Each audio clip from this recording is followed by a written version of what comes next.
దిక్కు లేదు, రైతులకే దిక్కు లేదు. రైతు కూలీలకు కౌలుదారులకు కూడా ఇంతవరకు ఇవ్వలే. ఖచ్చితంగా వాళ్ళందరూ కూడా రైతు బీమా అమలు చేయాలని చెప్పేసి కోరుతా ఉన్నాం.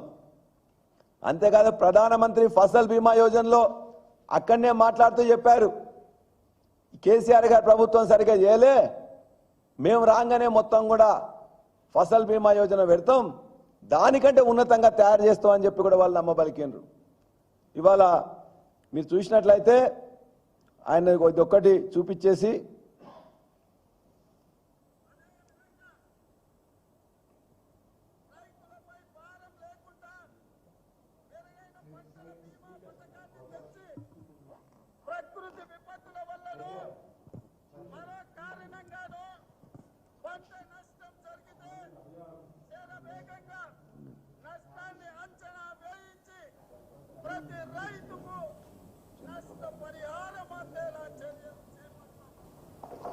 అని ఏం చెప్తున్నాడు, రైతులకే కాకుండా రైతు కూలీలకు కౌలుదారులకు అది ఇస్తున్నతో పాటు ఇక్కడ మెరుగైన పంట పథకం ఇస్తా అని చెప్పాడు.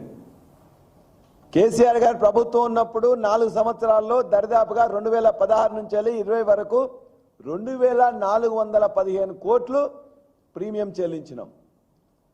అందులో మనకు వచ్చింది ఎంత? 1871 కోట్లు మాత్రమే మనకు వచ్చింది. ఎంత లాస్ అయిందో మనం రైతులు కానీ ప్రభుత్వం కానీ 544 కోట్లు లాస్ అయింది. అంటే ప్రతి 10 మంది కడితే 3 మాత్రమే వచ్చింది.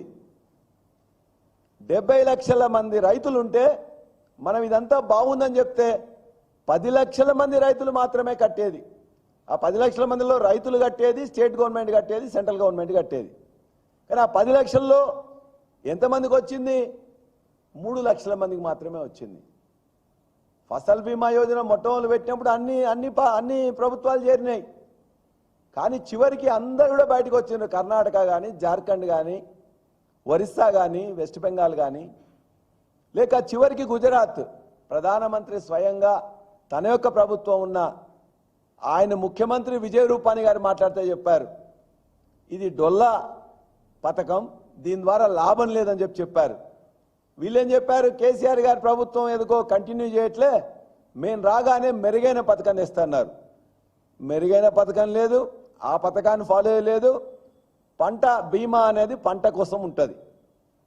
పంట బీమా అనేది ఒక నెల రోజుల తర్వాతనే పంట బీమా లోపల కట్టాలి. ఇవాళ ఎన్ని నెలలు అయింది? 4 నెలలు. అంటే దరిదాపుగా ఇవాళ 19వ తారీఖు వచ్చిందంటే ఇంకా 11 రోజులు అయితే అయిపోతుంది. ఇవాళ నువ్వు పంట బీమా కడతానంటే కూడా ఇన్సూరెన్స్ కంపెనీ తీసుకోడు. మరి నువ్వు ఏం నమ్మబలికినావు? రైతు బంధు ఇస్తా అన్నావు, ఇవ్వలే. రైతు బీమా అందరికి కడతా అన్నావు, కట్టలే. రైతు పంటల బీమా చేస్తా అన్నావు, చేయలే. 2 లక్షల రుణమాఫీ చేస్తా అన్నావు, అది కూడా ఇవాళ 2 లక్షల రుణమాఫీ 42 లక్షల మంది రైతులుంటే 31 లక్షలు ఇవ్వాల్సి ఉంటే ఇవాటి వరకు 7,500 కోట్లు మాత్రమే వచ్చింది. 17 లక్షల మందికి 18 లక్షల మందికి వస్తుందని చెప్తున్నారు. ఉత్తమ్ కుమార్ రెడ్డి మాట్లాడుతూ రకరకాల రీజన్స్ లో ఇంకా 22 లక్షల మందికి ఇవ్వాలని ఆయనే చెప్పారు. వ్యవసాయ శాఖ మంత్రి చెప్తున్నాడు 2 లక్షల పైన ఇప్పుడు కట్టండి, వస్తే ఇంకా 20 లక్షల మంది రైతులకు ఇవ్వాలని చెప్తున్నారు. బట్టి విక్రమార్క 7,500 కోట్లు ఇచ్చిను, మిగతా వాళ్ళకి ఇవ్వాలని చెప్తున్నారు. ఆర్థిక శాఖ మంత్రి ఒకటి చెప్తాడు, వ్యవసాయ శాఖ మంత్రి మరొకటి చెప్తాడు, ఇరిగేషన్ శాఖ మంత్రి ఇంకొకటి చెప్తాడు, ముఖ్యమంత్రి మొత్తం అయిపోయింది, హరీష్ రావు నువ్వు పోయి మొత్తం కూడా ఏదైనా బాయిలో పడి సావని చెప్పేసి అంటాడు. ఏ విధంగా కరెక్ట్ ఇది? నీ యొక్క బూతులు మాట్లాడడం వల్ల, బెదిరించడం వల్ల, అదిరించడం వల్ల ఎవరు భయపడరు, రైతులు అసలే భయపడరు. కాబట్టి ఇలా రైతులందరూ కూడా ఉద్యమిస్తున్నారు. రైతుల ఉద్యమానికి మేము సంఘీభావం తెలియజేస్తున్నాం. రైతుల్ని తప్పనిసరిగా రిలీజ్ చేయాలని కోరుతూ మరొక్కసారి కూడా ఈ ప్రభుత్వాన్ని ఖచ్చితంగా కోరుతున్నాం. 2 లక్షల రుణమాఫీని వెంటనే షరతులు లేకుండా అందరికీ ఇవ్వాలి. రైతు బంధు నువ్వు ఏ విధంగా చెప్పినవో దాన్ని కూడా షరతులు లేకుండా 70 లక్షల మంది రైతులకు 1,50,00,000 ఎకరాలకు సంబంధించిన రైతు భరోసాని 15,000 చొప్పున, పంటకు 7,500 చొప్పున వెంటనే ఇవ్వాలి. రైతు బీమా మీరు ఏదైతే చెప్పినో ఆ రైతు బీమాని రైతులకే కాకుండా కౌలుదారులకు, రైతు కూలీలకు కూడా మీరు చెప్పిన విధంగా అమలు చేయాలి. పంటల బీమా పథకాన్ని అమలు చేస్తా అన్నారు. అమలు చేయకుండా నష్టపోయినట్లయితే ఈసారి చేయలేదు కాబట్టి వాళ్ళకి ఎకరానికి 10,000 చొప్పున తప్పనిసరిగా ఇవ్వాలి. ఇస్తానని చెప్తారు, ఇప్పటివరకు రికార్డు చేసుకోరు. కాబట్టి ఖచ్చితంగా నీ బెదిరింపులకు అదిరింపులకు రైతులు భయపడరని చెప్తూ ఇవాళ బ్రహ్మాండంగా పోతున్న ఈ తెలంగాణని మొత్తం కూడా దివాలా కోరు రాష్ట్రం అని చెప్పేసి ఇప్పటికైనా అనకండి. అగ్రగామిలో ఉన్న తెలంగాణని కాపాడుకోండి. తెలంగాణను బయట మంచిగా చెప్పండి.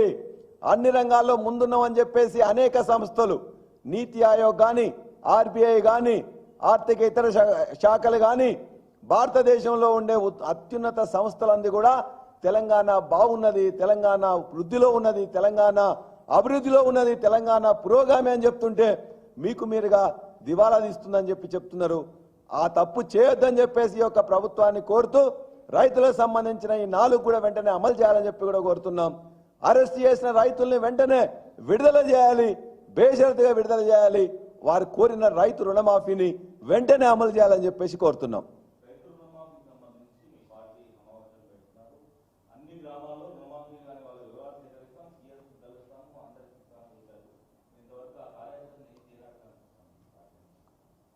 మా పార్టీ ద్వారా రైతులందరినీ కోరినాం. రైతులందరూ కూడా ఈ ప్రభుత్వం అనేది నమ్మబలికి వాళ్ళందరినీ కూడా మీరు ఫోటో దిగిపోండి, మీకు ఇస్తామని చెప్తే వాళ్ళందరూ బ్యాంకులోకి పోతే ఒక ఫోటో తీసుకొని పంపిస్తున్నారు. మేము రైతులందరి దగ్గరికి వెళ్ళి రైతులతోని ధర్నా చేసి రైతులకు అవేర్నెస్ కల్పించి ఈ రాష్ట్రంలో ఉండే ప్రతి గ్రామంలో కూడా భారత రాష్ట్ర సమితి కార్యకర్త ఆ రైతుల్ని అవేర్నెస్ కలిగించిండు. బ్యాంకులకు పంపిస్తున్నాం, అగ్రికల్చర్ ఎక్స్టెన్షన్ ఆఫీస్ దగ్గర పంపిస్తున్నాం. ఖచ్చితంగా మీకు రావాలి, వచ్చేదాన్ని ఏదైతే ఉన్నదో వాళ్ళని రెచ్చగొట్టే విధంగా కాకుండా ఏ విధంగా పనేది అనే విధంగా మేము చేస్తున్నాం. అందుకే రైతులతో కలిసి మెలిసి వాళ్లకు ఖచ్చితంగా వాళ్ళకి రావాల్సిన దాన్ని వాళ్లకు తెలియజేస్తూ ఇప్పటికే కార్యక్రమం మేము తీసుకున్నాం.